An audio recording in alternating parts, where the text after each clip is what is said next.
Sorry for the TPK. Let's go. Come on in, join the show, take a seat, grab a hoe, kick your feet up on the desk, man, cause we about to roll, play some D&D, baby. We ain't nothing but mammals, and yes, we do it like they do on the Discovery Channel. We got people wild shaping, barbarians raging, Goop trying to gobble cause goblins are fucking cannibals. This is Dungeons and Dragons with lots of drunken asses, so send your kids to their room, break out the secret stashes. Hey, kids. No discussion about what's fair and right, this is us living life by a paradise.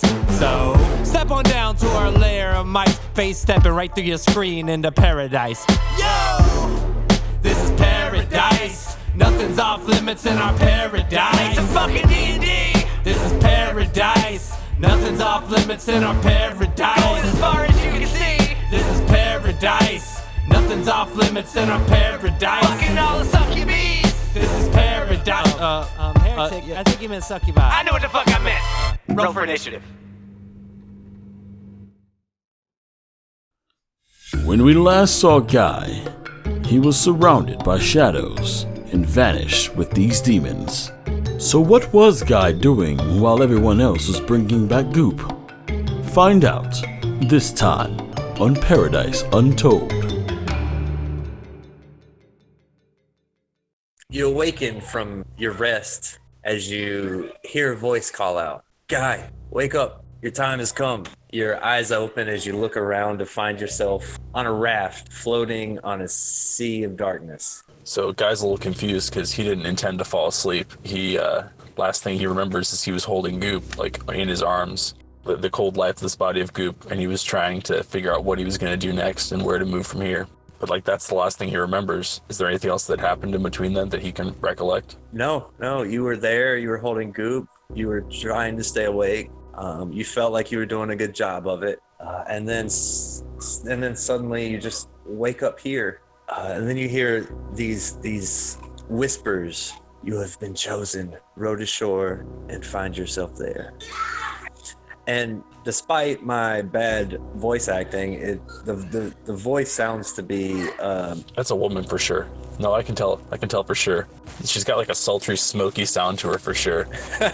Like maybe menthols. I think menthols for sure. Like menthols, yeah. And I'm not trying too hard on the voice at this moment, but you get it. Do or do not, there is no try. You know what I mean? True.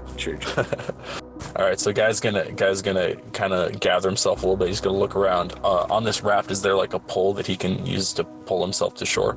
Yes. There is a very the raft is poorly made, and so some of this thick black water, oily substance. You can't really decide which one it is because one second it's really thin like water, and the next it's thick and hard to move around. So this is kind of seeping up through the raft, and you see one singular paddle. Guy kind of like shakes his head and then grabs the paddle in his one good hand and begins to alternate sides to row himself forward. While he's doing this, does he have any of his equipment and or gear? Yeah, it would seem in this moment that you've been reunited with all that, despite having left it all behind, which is even more strange considering that you did leave it all behind. What about the sword that he intentionally left behind? Like he chose not to have his regular sword, he just left it. That sword is also with you. Not his demon sword. I mean his great sword. Correct. It is also with you. Fair enough. So he's gonna keep kind of paddling. It's slow going for sure. He's got to alternate sides, and it's not easy to row with one hand. This is embarrassing. It's not looking super elegant either. He's doing whatever he can to get there. You row for quite some time, and the struggle has caused you to break a sweat. But eventually you approach the shore, and you step off the raft onto the shore, and it seems that the shore, the sand from the shore is pure black dust. The grass is just as dark, but the trees seem to have a purple hue. Hanging from one of the trees is a rope swing. It sways back and forth as if by the wind, but you feel no such force yourself. A woman approaches. She looks familiar, but you're not sure from where. She dons a great mystical staff. As she gets closer, her essence becomes that of a transparent blur and a shadow as she reaches long with her oracle-like staff. It slowly begins to morph into a flame-rendered greatsword. And as it transforms into the sword, the blade is within inches from your face. She says, "Show me, my child. Let us fight to the death." Guy's gonna look at her, meet her eyes. He's not drawing his sword, obviously. I have not come here to fight. I have come here to bargain. I have brought you here, not for a bargain. Did you not hear my call? He kind of looks down at his arm. Is his arm still cut from where he did like the blood sacrifice type thing? Yes. Okay, so that's making him think that this may or may not be like real. He thinks that it's probably actually a reality thing, and he's been transported here. At first, he was thinking it was a dream. As she looks at your hand, she looks back up at you, and her shadowy figure begins, like where the mouth should be, it begins to come really transparent, and this transparency looks like a smile as the ground begins to rise, and you realize that the ground you're standing on is not the shore, but the figure of some monstrosity. The shadow-like figure beneath your feet, you're most definitely standing on this figure's gargantuan-sized head, like island-sized head. As it stands erect, you're 100 feet above sea level, and it begins to trench forward, quaking beneath your feet with every step. I need you to roll initiative. All right, guy's gonna drop real low to try and keep his center of balance, as stable as possible. I rolled pretty well. It's not a 20, but I think a 2 should do it. 2 versus 10, so she's going to go first. So immediately, she's going to wave her hand as you see these dark black shadow-like weeds and vines sprout from the ground and grasp onto you. I need you to make a strength check. I rolled an 11 modified. All right. As these shadow-like plants grab onto your legs, you're held into place for the moment. She doesn't swing any weapon, and now it's gonna be your turn. She just stands and taunts with her sword, with her flaming sword behind her back. Guy's gonna take this moment to, as he's kind of sort of restrained a little bit, he's going to take this moment to evaluate himself. Does it appear as if he is what rested from his last encounter? Because he had taken some fighting, and he's wondering if he's still wounded. Yeah, you feel refreshed, like you've been asleep for quite some time. All right. So guy is going to calmly look, and he can kind of see some eyes there, even though it's not exactly a fully, formed creature or a person or whatever, right? Correct. I know that you operate under different rules, and so I'm willing to be patient with you. But I have not come to fight. I have come to trade the only currency I have, my life. If you choose to take it now, just realize that you are agreeing to the bargain, which is set, a life for a life. Take it if you wish, but I will require my payment. I have kept you alive for a reason. You have kept me nothing. What I have done for myself. Then let's see what you can do for yourself now. As she reaches out her left hand and gestures for the fight to begin. Her right arm still behind her back, clenching the sword, but in a non-defensive way, as if begging you to strike her. The guy is gonna think about it for a second, and then he's gonna kind of smile, you see a resigned smile, and then so he's still restrained, or his arms bound currently. You at the end of your turn you can make a strength save, but currently the only thing that's bound is your legs to the ground, as the hairs of this giant monstrosity you're standing the head of has wrapped around your have bound around the legs. Okay, so my arms are still 100% free. All right, so and how far away is she from him? Okay, and right now guy is kind of in a kneeling position, so the cords are kind of bound up to his kneecaps, as he's kneeling on one knee. He's going to draw his greatsword from his back. Okay. And he's going. Okay. Yeah, he's going to attempt to cut himself free from the hairs, because I've got no range here. Sure. So should I roll an attack for that? Yeah, go ahead and roll an attack.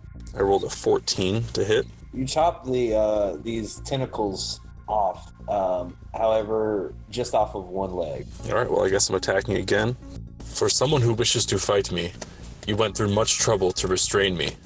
And I rolled a 23 to hit on that one. That hits, and you're completely free. Okay. And at this level, I have one more attack. So Guy is going to stride forward, and then he's going to attempt to do a right side slash to just a power swing to try and just knock her off of this giant animal or beast or creature that we're standing on top of. You've never seen anything like it in your life. It's so strange. Yeah, go ahead and roll to hit. All right, I rolled a nat 1.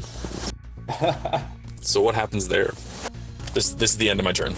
Okay, so as soon as you're done stating your case and realizing that, or not realizing that she is wanting this fight, you swing your sword, break yourself free, lunge at her, and as you come down with a vertical swing as if to chop her in half, she very swiftly moves out of the way as your sword sticks into the skull of this large creature, and it seems not to even flinch one bit. Your sword is stuck there until you make a strength check to try to pull it out. So it's as if she is part of this giant creature, she is part of the entity though, right? No, it doesn't seem that way. It just the forms are very similar. They're very dark and shadow-like. But she's not actually tied to it necessarily that I can perceive. No, it doesn't. Yeah, it doesn't seem like it. My turn's over. It's all you, man. What's she gonna do? Okay. All right. So the ground shakes, and I need you to make a dex save as this beast steps forward. I rolled a 9. As soon as this beast begins to move forward, it takes one large step, and the head of it just moves left and right so much that it throws you off your balance and you fall straight on your ass prone. She is going to strike at you with her sword, the flaming sword, and that is going to be a 15 to hit. That's a miss for sure. He deflects it with his metal stub of an arm. All right. So at that moment, she swings down with this blade, and you can see the flames just kind of get larger from all the oxygen as she's swinging, and you easily dodge out of the way as you just roll over on your back, and that's the end of her turn. So you can use half your movement to get up at this point. All right, which Guy is going to do immediately. Mm-hmm. Now that little small smirk that he had before, realizing that he gets to fight a god or something akin to it, is turned into a full-on smile at this point. He might be ready to enjoy this. Before we finish this duel, we must agree on the stakes for it. And he's going to grab his sword and he's going to try and pull it free. All right, make a strength save. Check or save? Or check. Oh man, that's an 11. Yeah, you pull it right out of the Fantastic. If I win this combat, will you give me what I ask for? Yes, she says with the hideous, transparent smile on her face. As you can see the shadowy figure of herself kind of flicker like the flame from the blade. Good. And Guy is going to step forward, and she's right there, directly next to him, right? Yes. How big is this platform that we're on, the platform monster that we're standing on top of, Shadow of Colossus style? How big is it? It's about the size of an island. It's huge. It's a small island actually. So I would say probably a couple 100 feet circumference. Okay. Wow. All right. I'm right about in the center. All right, Guy's going to attack. Okay. That's a 17 to hit. 17 hits. For a total of 14 damage. 14. All right. As you strike her with the blade, she doesn't even seem like she tried to dodge it. She just sat there and took the strike. As it kind of cleaves some of the shadow off of her right shoulder, you see the shadow fall off to the ground, and now there's just this huge missing piece of her shoulder. Does she have substance? Did I feel resistance when I struck with that sword? Yeah. Okay, well he's gonna come back with a backhand and he's gonna attack again. Does a 26 hit? He's trying to decapitate at this point. Yeah, 26 hits. That's 13 damage. All right. You notice as you how did you strike with this one? So he struck from right to left first, and now he did from left to right towards her shoulder / neck to up at her head. Yeah. You see the blade just run straight through her body and in a diagonal from her neck all the way down to her torso. And where the blade went, you can see sort of this the shadow material just kind of go with it, and you could, and the blade went straight through, and you could see completely through it for a moment, and then it begins to collapse in on itself and become whole again, but she seems a tad bit smaller this time, just like you took a little bit off of her height with that. Oh, guy's having a pretty decent time at this point. He's got a big old grin on his face, and that's his turn. He's going to be in a combat crouch, ready in case that thing takes another step. You watch as her body morphs into this large octopus-like creature that slides towards the edge of this head and reaches out with its tentacles. And this octopus is completely purple. It has definitely more of an opaque figure than she did. Is it still gripping that flaming sword? No, the sword is gone. What happened to the sword? Did it just vanish? When you hit her, it just vanished, and became this staff again. And as she reaches out with the tentacles, it's going to be a 8 to hit. Nope. All right. So the tentacles come flying at you, and you, as if they were trying to stick to your skin, you move out of the way, and the suction cups from the tentacles stick onto the head of this creature for a second. You can see that it's trying to pull itself away.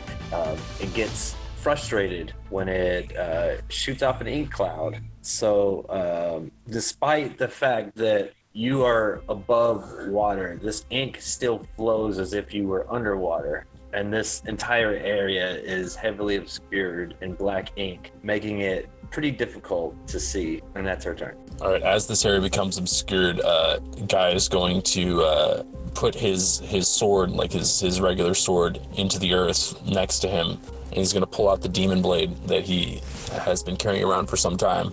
Does it seem to have any reaction in this darkness? Does it light up at all? Does it improve his ability to find, perceive, or target her? Yes, you could feel this sword pulling you in her direction. No matter what monstrous form you take, I will find you. And he's going to stride directly towards whatever direction that said it was in, and he's going to go in for an attack if he can close the distance. You aimlessly run through this black ink float that's just kind of absorbed by the air and floating there. You can't really see what's ahead of you, but you find yourself running into a creature that feels very much like an octopus, and you wish to attack, so go ahead and roll that. Does the sword aid me in any sort of finding or locating her, or am I just using an inferior weapon for no reason? It does aid you in finding her, otherwise you wouldn't have been able to. Otherwise you'd have disadvantage on this roll. Good. All right, I'm gonna attack. All right, hang on a sec. Let me attack again. That's a 23 to hit. Yeah. That's 13 damage. He's gonna attempt to stab. Okay, so you just stab into this gigantic purple octopus, and you see just this purple ooze come out of the wound as you pull the sword out. Instead of pulling the sword out, actually, he's gonna leave it in, and he's going to attempt to pivot on it, and he's gonna attempt a grapple check using the sword as part of his handhold, and using his legs to kind of wrap around part of his torso so it can't run away. Okay. Can I grapple that? Mm-hmm. All right, that's a 16. It works. Contested. Yeah. All right, fantastic. So now he should be locked in with his legs. Now he's going to pull the sword out. I believe I can do one more attack, but that's kind of up to the DM. I've done a lot of actions. You pulled the sword out, right? Yeah. Or was that last turn? Yeah, you pulled. So what I did is I dropped my other sword, pulled out this sword, ran in for a stab, then mounted it. I'm wondering if I can do one more stab straight down between my legs. Yeah, go for it. As you're holding on to this large octopus, your arms are barely reaching around it, but you're still managing to hold it back. That's another 23. You pull out your short sword, and how do you pierce it or do you slash? I guess stabbing. He's still stabbing. Yeah. He's going straight down. Yeah. You pull it out and you just stab in again, and you can see this even more ooze just come out of it. He can't even tell exactly what part of the body he's stabbing. He just knows that that's part of the body, and he's just going by feel at this point and kind of what he can see. That's 10 damage. And his turn's over. All right, and at this moment, the figure that you were holding onto, this large, gigantic octopus that you're grappled with and your arms are kind of reached out around it, trying to hold it with one arm like around tentacles and the other arm just kind of stabbing it in the chest. Okay, so what he's doing is he's locked in with his legs, and then he's stabbing in. So right now his sword's going to be in it, and he's holding on to his sword with his left hand, with his right hand. His left hand is not doing much of anything right now because it can't really hold on. As the sword's still in this figure, you could feel the weight of your sword become heavy again as it morphs back into the shadowy figure that you saw earlier. The ink cloud kind of dissipates, and she backs up quite a bit as you see her wave her hands, and 5 shadows appear directly between you and her. So expecting a little bit of this shape-shifting like bit, Guy's gonna like again fall into that crouch, like that tactical crouch with his left hand kind of facing forward with his armored sleeve, so that he's ready for an attack whatever she decides to do with those shadowy figures. His hand with the demon blade is kind of cocked back, ready to go. Is my turn? Yeah, it's your turn. All right, Guy is going to dash forward and attempt to put the demon blade through one of those shadows, wherever their head would be. All right, go ahead and roll it. Jeez Louise, what is it with the 23s? That's another 15-23 to hit. Oh, it hits. How you gonna do it? Guy's got this thing where he really, really likes hitting things in the head, so he's gonna try and pierce this shadow directly through where its skull would be. He's fought a lot of monsters, and in general, the head's a safe bet for hitting. Right, and as soon as you stab this blade into the head, you could see its figure turns to fog and begins to be absorbed into your sword. Oh man, Guy is ecstatic at this point. He's starting to have a really good time, kind of caught up in the moment, not really worrying about what happened or what's going to happen, just thriving in the hunting of monsters. Guy's looking around and doing the math and like, yeah. Oh, Guy wouldn't know actually. Guy's feeling invincible, and he's just ready to go. He rolls a 16 to hit on the next shadow. That hits. How'd you like to do on it? this one, he's going to step forward and he's going to try and drive one of his boots into its chest to knock it over. Are they substantial? Sorry, explain that again because I misunderstood. Are these shadow things substantial? Do they have any substance to them? Do they have resistance or mass or form? It feels like as soon as you strike with that blade, like the initial hit, you could feel the resistance, and then like the resistance that you should feel he following. Tried to put his he wanted to put his foot through their chest is what he was trying to do. Oh, with your foot. Yeah, you would feel some resistance with your foot. Okay, is he able to knock it over? He's testing the physical capabilities of these things. He's trying to gather some information for like the continuance of the fight. Is he able to interact with it with his body or only the sword? Your foot goes straight through, yes. Okay, and so he's going to do the same thing as he steps through it, pretty much, because the kick doesn't land. He's just going to put the sword through its chest, and that's his turn. All right, this one does the same as the last.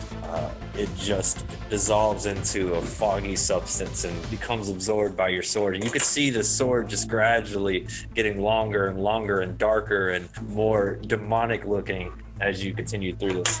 Something I was wondering, does this sword does it have like markings to signify how many shadows he's killed? Because like in my brain, it's got like a mark for every one of the shadows that he's taken down, so he can tell that like it really likes killing shadows.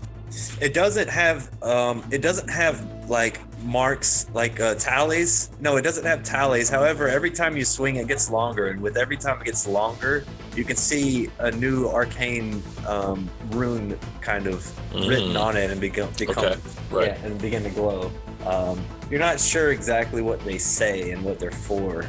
But you can kind of judge by the length of the sword and the spacing on these runes that the object looks to be close to becoming complete, and because the runes are catching up with the tip of the blade. Fantastic. Guy's turn is now over. The other 3 shadows will immediately attack. 11, 15, and a 17. Guy is able to avoid every one of those attacks.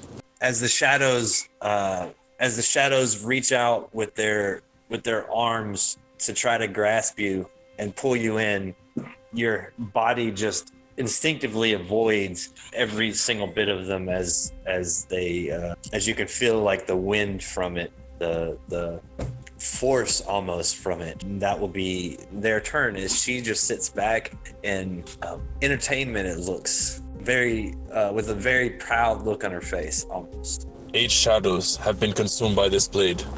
These trials only serve to make me stronger. And he's going to attack the next shadow. All right, roll it. That's 20 to hit. Oh, yeah. How do you want to do it? Guy is going to do a rapid, and he's gonna chop both of its like arms off, kind of thing, if that makes sense. Yeah. And then he's just gonna do a shoulder to hip cut to try and just cause it to dissipate. Nice. Because he's not meeting much resistance here, so he's just trying to clean these guys up as quickly as possible.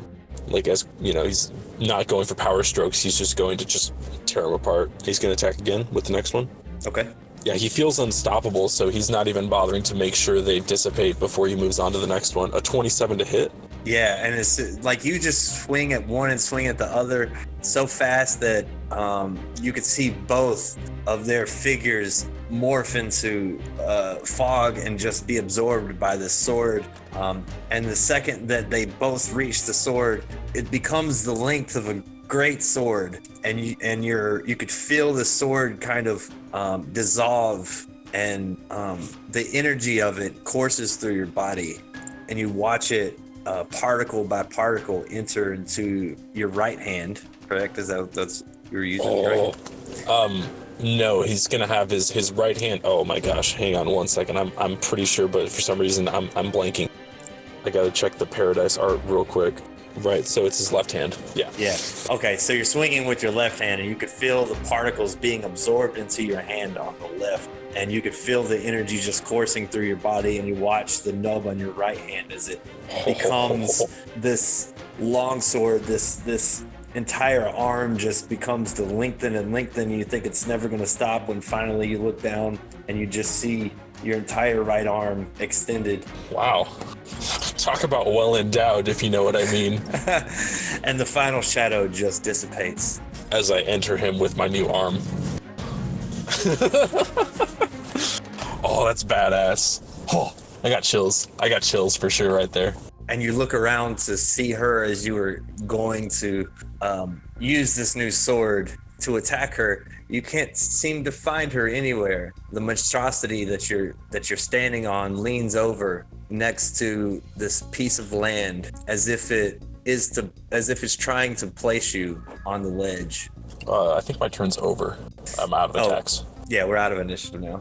Oh, are we? Fantastic. Yeah. So just to make sure I have this right, that sword appears to have like absorbed itself into Guy's body and then is now channeling itself through his severed arm.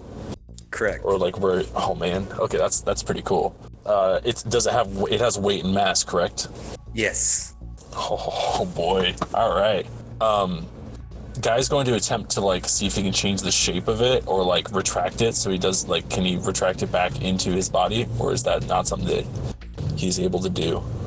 Because he's a little freaked out, but he's still running. He's riding that like endorphin high of like kill. Yeah. So he wants to figure out how he can use this as quickly as possible because he has more killing to do. At the moment, as this monstrosity is leaned down and you can see the ledge as if this one piece of land that you're standing on is connecting to another, you look down at your arm and you can feel like a sense of connection between your brain and it, as if it was an extension of your hand. You could feel it kind of wanting to retract as you're thinking about it, but at the moment you don't have the power or like the ability to have full control over it, right? Correct. At the moment, you can't focus enough. Well, that's understandable. I mean, this is new for everyone, I think. All right, so Guy's gonna look up, kind of snapping back out. He's snapping back to reality. What's the lady doing? She's gone. She's gone. Okay, because she was an octopus and then she evaporated, and then okay, got it. Does it appear as if there's a direction in which I'm intended to go? Yeah, there's only one way off, and that's on this land. There's like a large ledge that's kind of this ledge is just floating in the air by itself. You ask for a fight, and yet you flee. Come and face me, or send more of your minions. They only serve to give me fuel. And he's gonna walk forward along that obvious area that he's supposed to go to. You hear a voice call out to you in every direction. It says, in order for you to move forward, you must face your fears. You are more than this. You are the one. Enter the mouth of a shadow and find your new order. Guy's grin turns into a snarl. Like, you can see that struck some sort of chord.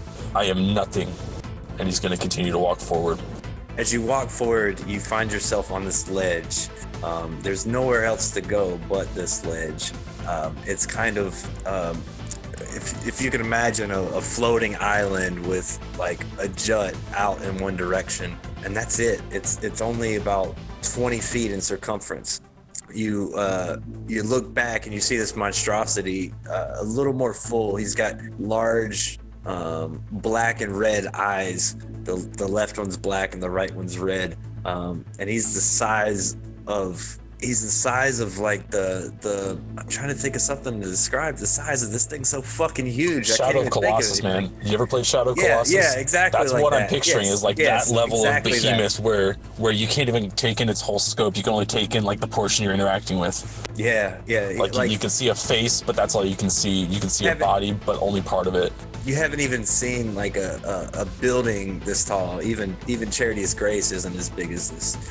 He opens his mouth just wide enough for you to walk inside. You can see his tongue dripping and oozing this black ichor, and his teeth sharp as a wolf's, but as large as like stalagmites in a cave. The guy's going to look at the back of the beast, and he's going to see his sword still sitting there, and he's going to look down at his arm that's got, the demon sword. Yeah. And then he's gonna get that smirk back that he had, even though he's still obviously pissed off. So it's like a snarling smirk, and he's gonna boldly step forward. As you step into this cave-sized mouth, it closes, and you're alone in pure darkness. The stench is vile. Your feet are on this creature's sticky but soft tongue. You can feel the warmth from the breath and the slimy tissue inside this creature's mouth. And you hear a voice again. My child. For it is I, the taker of your hand, the beholder of your future, the oracle of tales untold. I have no future. I only have a present. I reject your prophecy. You will prove to be such a man that stakes his existence on not one god, but all, in an effort to save your realms from the chaos of the blood wars. This is not a prophecy, for I have been to the future. And I know how this ends. I care not for your riddles. I am here with an objective. I come seeking a life. Will you give it to me, or must I take it? The life of which you seek is not mine to give, as it is alive and well, as you wished. Then you may exact what payment you wish from me. Very well. Find your way with your allies, as it is you and only you who can possess this sword. The power is immense. You will destroy the ones that stand to eradicate the living. You will prevent the Ragnarok and become the savior you were always meant to be. In time, you'll find your glory. I seek not glory. However, he's going to hold up a finger. He's going to kind of notice the fact that he can hold up a hand while he still has a sword. He likes the fact that he can hand gesture while holding a weapon. That's kind of a cool thing for him. The little things. It's a little thing. Like, yeah, it's nice. However, if you wish me to kill, I will kill. If you wish me to slay gods, and he's gonna definitely smile on that one again. He's having a pretty good time. So be it. You were not part of his demonic vision, this Bane Lich of Ragnarok. You're a mere anomaly set forth by the intervention of travelers through the cosmic perception you call time. When you are lost, find companionship with the one they call Adavei. He is to be a righteous one indeed. Suddenly the soft tissue beneath your feet begins to feel like it's dissolving into this black ichor. You begin to sink and you're struggling to stay above it. Why would you take this from me? Why would you take my arm? If I am to serve your purpose, why would you start by destroying me? You have taken all that I held dear. The only reason I do not strike you down now is that we have a bargain, and I uphold my deals. In order to become what you needed to become, a struggle must you have. You will find that the strength that you've wielded with your left and only hand for so long has made your right one that much stronger. I have lost all that made me a man. All I am now is a weapon. Is this your intent? This is not my intent. This is the will of time itself. As you feel this black ichor begin to reach to your chest, it feels like quicksand as you can't seem to get above it and stay there. Guy isn't gonna fight that. He doesn't really need answers. He's already made his deal. And so, what happens kind of. As you give in to the struggle with the black ichor, you begin to drown. You can't see, you can't breathe, and you fall unconscious. It sounds like this mysterious figure has a plan for Guy. Let's see if he follows through.